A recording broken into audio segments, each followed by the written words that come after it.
Hello everyone, and welcome to another Top 5 Records video. So last night was the official launch of Hackney Diamonds. I went to a record store here in Amsterdam and they organized a party where you could listen to the album and then you could buy the album. Now I had already listened to the album before, so I went in to buy the album because they had a clear vinyl version and I really wanted it. And also to get us into the hype that is going on because there's a buzz around this album. And when I bought the album, they gave all sorts of fun things with it, a goodie bag. This is a deck of postcards.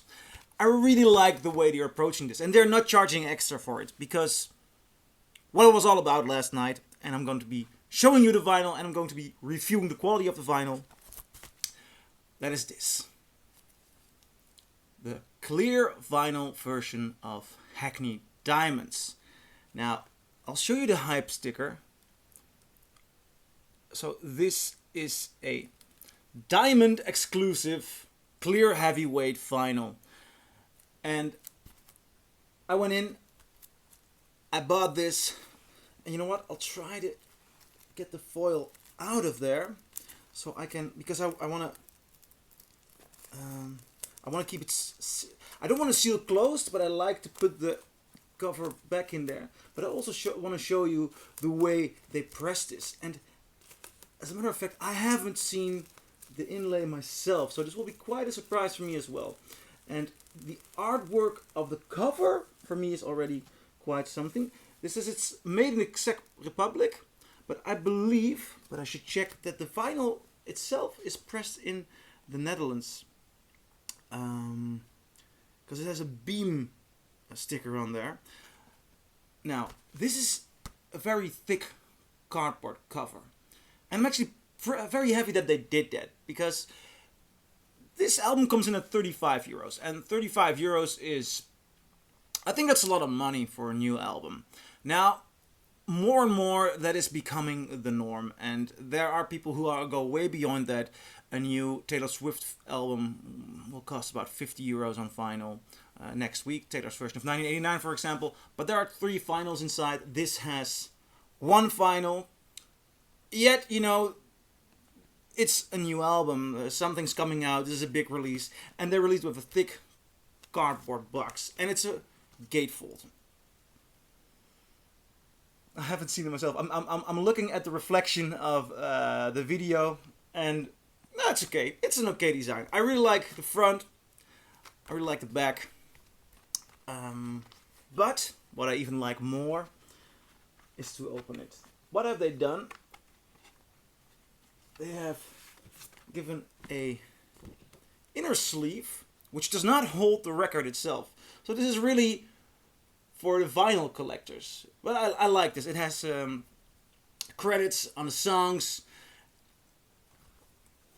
some artwork, beautiful up-to-date version, and here in a nice black inner sleeve is the vinyl itself. Now you can see that I already played this one. As a matter of fact, I played it twice. And it's a beautiful, clear vinyl. With a lot of scribblings on the dead wax. And I'm trying to check if it says anything, if this is indeed pressed in the Netherlands. It just says European Union. So it might even also be that it's pressed in the Czech Republic. Now, what does this LP sound like? To be quite frank, I did not expect it to sound this good. I put it on last night when I got home, and I had listened to, I've been to a listening party and they played it digitally, and it was good. But on vinyl, perhaps it's also got to do with playing it on your own system. But on vinyl, I noticed much more detail. I noticed a lot of details in the vocals, the way Jagger's voice sounds, the way it's recorded, the reverbs on there. Immediately when you start off with Angry, it's good, silent vinyl, great quality stuff. The bass, I didn't notice the bass like that before. And it gets back to older songs. This pressing has a very good definition on the bass. It has a very good definition on the highs as well. When you take a song like Sweet Sounds of Heaven, for example, it has beautiful, beautiful representation of all the high notes and the nuances there.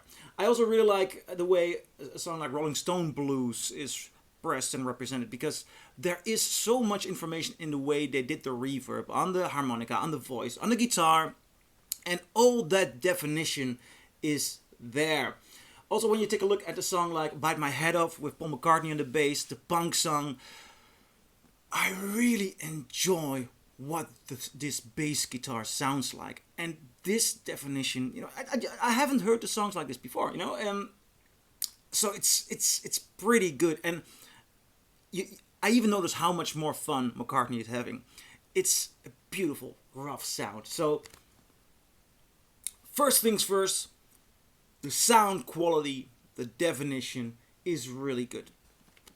One bit of a downside, though, for me personally, is that the mastering of this is clearly an element of its time.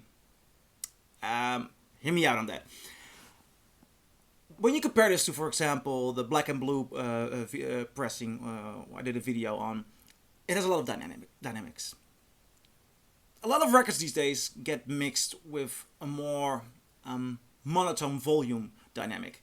And I think the Rolling Stones really benefit from being able to go from low to high.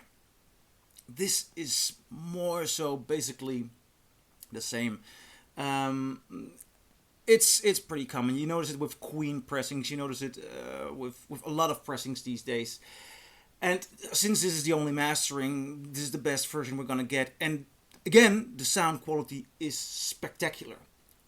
But it would have been awesome if they would have added more punch and guts to the mastering of this vinyl, as a nod to the old vinyls.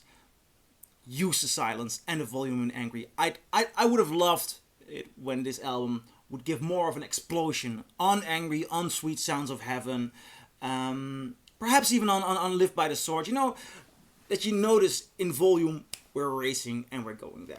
But that is the only downside to me. It's a beautiful, solid pressing, beautiful representation, and as a matter of fact, it's not an argument against the pressing. It's just what I noticed with the mastering. It's done beautifully. It's a beautiful album.